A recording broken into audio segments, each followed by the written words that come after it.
हंसवाहिनी classes. बच्चों, आज की हमारी जो क्लास है वो पॉलिटी की क्लास होगी, 7th क्लास की पॉलिटी। और ये क्लास है बिहार टेक्स्ट बुक का, जो 7th क्लास का पॉलिटी है बिहार टेक्स्ट बुक का, उसकी क्लास है। इससे पहले मैंने 6th क्लास की पूरी पॉलिटी पढ़ा दी है, उसका जितना भी क्वेश्चन आंसर है उसको भी करवा दिया है। अगर आपने वो वीडियो नहीं देखा है तो पहले आप वो वीडियो जाके देखिए, फिर आप 7th क्लास की वीडियो देखिए। क्योंकि आप सीरियली वाइज पढ़ते हैं तो छोटे लेवल से फिर धीरे धीरे विस्तार से पढ़ेंगे तो अच्छी समझ बनेगी, ठीक है ना। तो चलिए आज की हम क्लास देखते हैं। लोकतंत्र में समानता। लोकतंत्र में समानता की क्या मतलब है, इसके बारे में आज हम समझेंगे। और इसमें हमें 5 टॉपिक है उसको पढ़ना है। जैसे मानवीय गरिमा और असमता के बारे में उसमें दिया गया है कि गांधी जी जब अफ्रीका की यात्रा पे थे तो उनके साथ कैसे भेदभाव होता है, उसके बारे में पढ़ना है। फिर समता और असमता के बारे में पढ़ना है कि कैसे हमारे समाज में समता और असमता कैसे फैली हुई है, दलित है और महादलित है, उसके बारे में हमें पढ़ना है। गरीबी और बेरोजगारी के बारे में हमें पढ़ना है। फिर विश्व स्तर पर क्षमता के मुद्दे के बारे में हमें पढ़ना है। कुछ छोटे छोटे इंट्रोडक्शन है इसमें, और जब हम आगे की क्लास पढ़ेंगे तो उसमें विस्तार से पढ़ेंगे। तो इस क्लास को जितना से जल्दी हो सके मैं इसको ख़त्म करने की कोशिश करूँगी और फिर मैं अगली क्लास शुरू करूँगी। तो चलिए आइए हम देखते हैं। और ये यहाँ पे एक चित्र के माध्यम से दिखाया गया है कि कैसे लोग आइडेंटिटी कार्ड बनवाने के लिए एक लाइन में सभी खड़े हैं। मतलब एक लाइन में जो भी छोटे लोग हैं, बड़े लोग हैं, वो लाइन में लगे हुए हैं। इसमें यहाँ पे भेदभाव नहीं किया गया है कि कौन बड़ा कौन छोटा है। जो भी बाद में आएंगे वो बाद में लाइन में लगेंगे, यही इस चित्र के माध्यम से दिखाया गया है। और यहाँ पे मतदान के लिए जो पहचान पत्र बनाने का काम है वो हो रहा है। और यहाँ पे एक पूनम और ज्योति के बारे में है, उसके आपस की बातचीत जो है उसके बारे में दिखाया गया। तो ये हमारे कुछ काम की है नहीं। इसमें ये भी दिखाया गया कि दोनों की जो बेटी है पूनम की और ज्योति की, तो वो कैसे, जो ज्योति है की बेटी है वो बड़े स्कूल में पढ़ती है और जो पूनम की बेटी है वो बगल के जो बस्ती के सरकारी स्कूल है उसमें पढ़ते हैं। तो ये असमता के बारे में दिखाया गया है। लेकिन उस चित्र के माध्यम से ये दिखाया गया था कि पूनम उससे आगे खड़ी रहती है, जबकि वो मतलब क्या उससे छोटी है, गरीब है, लेकिन वो आगे खड़ी रहती है। अगर पहले वो आती है तो वो आगे खड़ी रहती है, उसका काम पहले होगा। अगर ज्योति क्या है, अमीर है, रिच है, फिर भी वो बाद में आती है तो वो पूनम के बाद ही खड़ी होती है और उसका काम बाद में ही होता है, ठीक है। लेकिन यहाँ पे जब वो गरीब है तो ये दिखाया गया कि ज्योति की जो बेटी है वो बड़े स्कूल में पढ़ती है और पूनम की बेटी है वो बस्ती के ही सरकारी स्कूल में पढ़ती है। इस बात को यहाँ असमता, यहाँ पे इस को दिखा उदाहरण को दिया गया है और असमता को बताया गया है, ठीक है। तो आप असमता और समता के बारे में देख लिया कि कैसे वो मतदान के लिए पहचान पत्र बनवाने जाते हैं तो वहाँ पे एक समान सभी जो पहले आते हैं वो पहले और जो बाद में आते हैं वो बाद में लाइन में खड़े रहते हैं। और समता के बारे में हमने देखा कि कैसे वो एक रिच है और एक जो है वो गरीब है, तो कैसे वो सरकारी स्कूल में पढ़ती है और उसकी बेटी जो है वो शहर के बड़े स्कूल में पढ़ने जाती है। और यहाँ पे एक बाल संसद के बारे में दिया गया है। यहाँ पे दिया गया है कि तुम सभी ने अपने विद्यालय बाल संसद के गठन में भाग लिया होगा। इसके लिए चुनाव के पहले कक्षाओं को 5 समूह में बांटा जाता है। मतलब कक्षा में जितने भी लोग हैं, कोई भी जाति से हो, उनको सभी को 5 समूह में बांट दिया जाता है।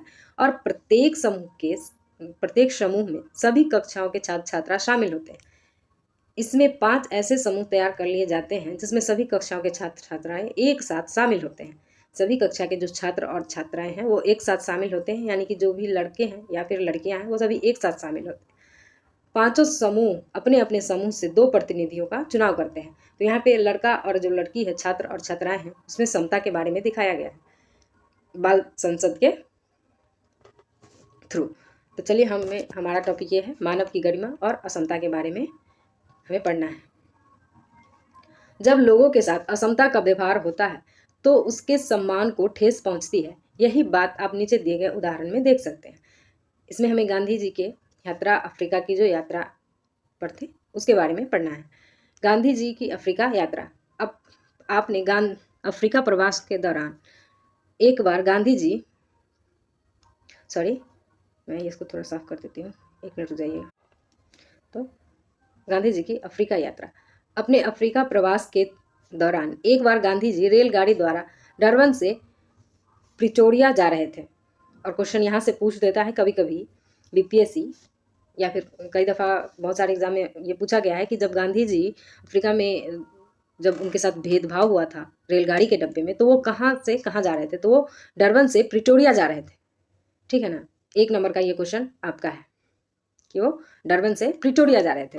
गांधी जी के पास प्रथम श्रेणी का टिकट था, वे प्रथम श्रेणी में यात्रा कर रहे थे। दक्षिण अफ्रीका में उन दिनों रंगभेद चरम पे था। उन दिनों दक्षिण अफ्रीका में रंगभेद चरम पे था, मतलब उस समय वहाँ पे श्वेत और अश्वेत में बहुत ज़्यादा भेदभाव किया जा रहा था। श्वेत लोग जो थे वो अश्वेत लोग को दबाते थे और उन्हें लग्जरियस डब्बे में यात्रा नहीं करने दिया जाता था। बसों में उनके सीट अलग होते थे, उनके स्कूल अलग होते थे। उस समय वहाँ पे बहुत ज़्यादा ये रंग भेद जो था वो व्याप्त था। ठीक है, मैं इसको हाईलाइट कर देती हूँ, जो भी मैंने यहाँ पे कचरा सा कर दिया है उसको मिटा देती हूँ। तो चलिए आगे हमें देखना है। ट्रेन जब मारिट्सबर्ग पहुंची तो रेल के डिब्बे में जिसमें गांधी जी यात्रा कर रहे थे, कुछ रेल कर्मचारी आए। गांधी जी को इन लोगों ने तृतीय श्रेणी के डब्बे में जाने को कहा।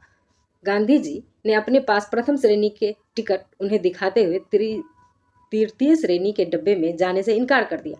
उनके पास प्रथम श्रेणी का टिकट था तो उन्होंने दिखाया कि देखिए मेरे पास तो प्रथम श्रेणी का टिकट है, तो हम तृतीय श्रेणी में क्यों जाएंगे? तो उन्होंने मना कर दिया। तब आगे क्या होता है इनके साथ? एक अश्वेत का प्रथम श्रेणी में यात्रा करना रेल कर्मचारियों को नागवारा लगा। उन्होंने पुलिस को बुलाकर गांधी जी के सामान को बाहर फेंकवा दिया। यही नहीं, गांधी जी को जबरदस्ती ट्रेन से उतार दिया गया। उनको जबरदस्ती ट्रेन से उतार दिया जाता है और उनके सामान को बाहर फेंक दिया जाता है। तो ये उनके साथ अफ्रीका में एक भेदभाव का ये बहुत शिकार हुए थे और ये बहुत ही ज़्यादा क्या कहते हैं निकृष्ट जो है वो व्यवहार किया जाता है इनके साथ। अपने साथ हुए इस व्यवहार से गांधी जी को काफ़ी ठेस पहुंची। इसके बाद उन्होंने रंगभेद के विरुद्ध संघर्ष शुरू किया।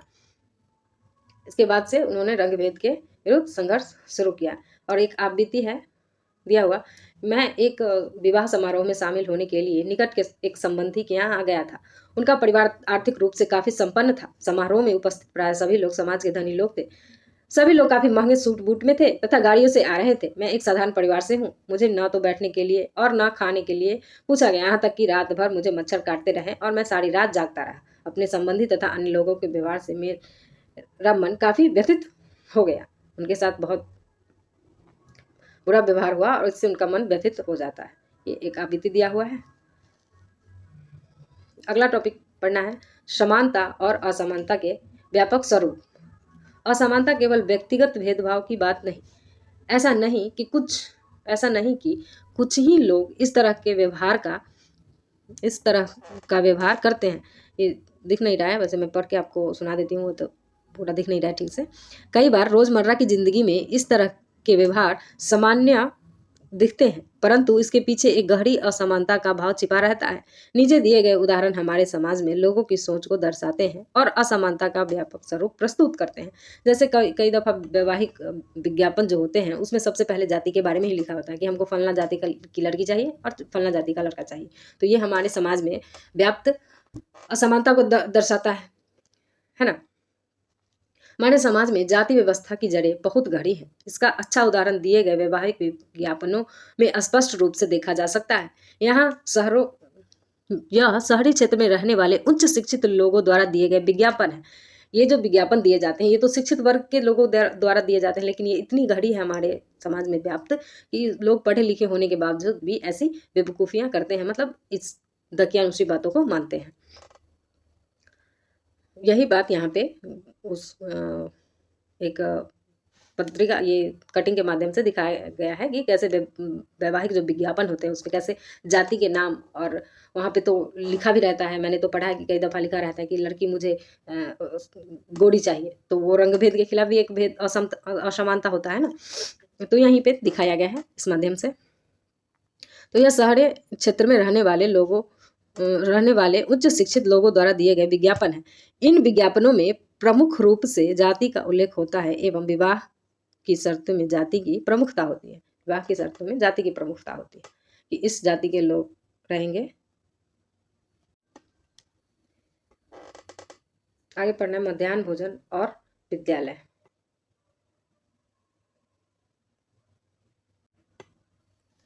देश भर में मध्याह्न भोजन प्रारंभ करने के कई कारण हैं।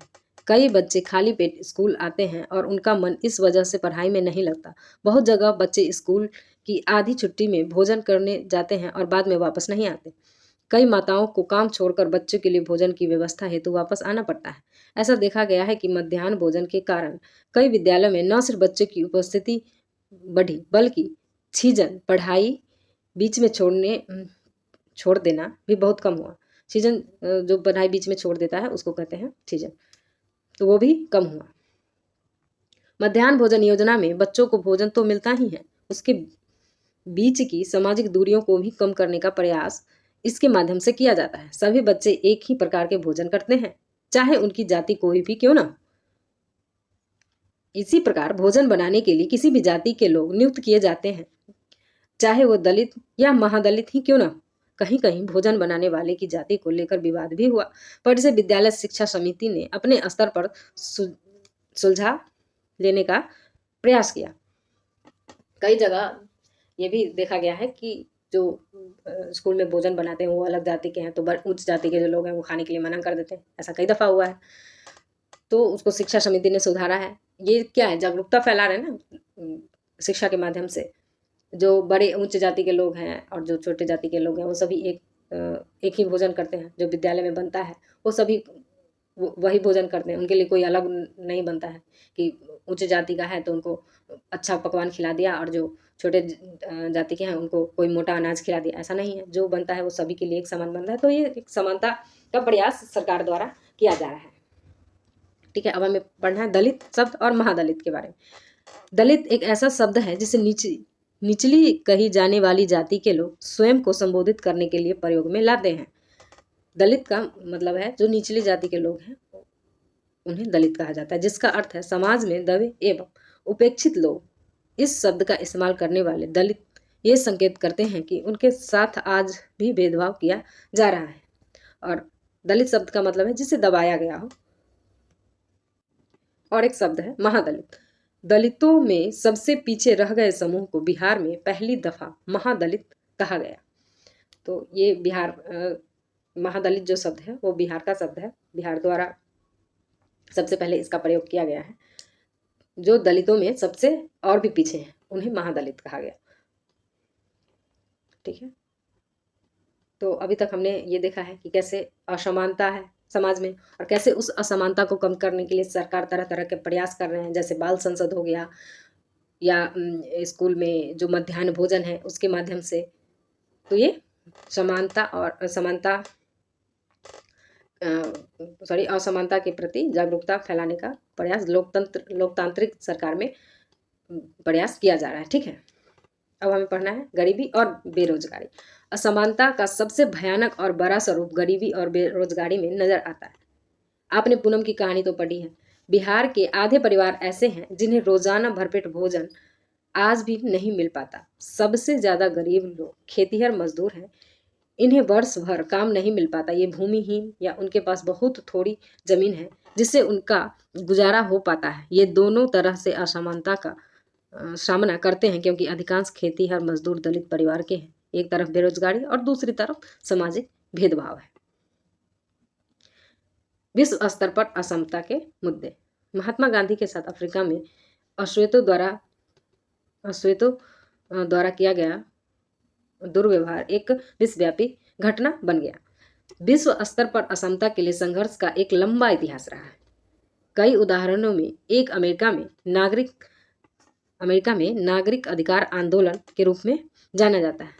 कई आंदोलन हुए लेकिन उसमें से एक को जाना जाता है क्या, नागरिक अधिकार आंदोलन। तो कभी आपसे क्वेश्चन पूछता है कि नागरिक अधिकार आंदोलन कहाँ का आंदोलन है, तो ये कहाँ का है, अमेरिका का है। ये क्वेश्चन पूछेगा कि बताइए नागरिक अधिकार आंदोलन कहाँ हुआ था, तो ये अमेरिका में हुआ था। ठीक है, आपके लिए 1 नंबर का क्वेश्चन है ये भी। इस आंदोलन की जड़ 1 दिसंबर 1955 की वह घटना है जिसमें रोजा पार्क्स जो एक अफ्रीकी अमेरिकन महिला थी ने एक गोरे व्यक्ति को बस में अपनी सीट नहीं दी क्योंकि वह दिन भर के काम के कारण थकी हुई थी। वह श्वेतों के लिए आरक्षित सीट पर बैठ गई। गोरा व्यक्ति रोजा पार्क्स द्वारा सीट नहीं दिए जाने को अपना अपमान समझा क्योंकि वहाँ यह नियम था कि अश्वेत अलग सीट पर बैठेंगे। इस पर बस ड्राइवर बस को थाने ले गया।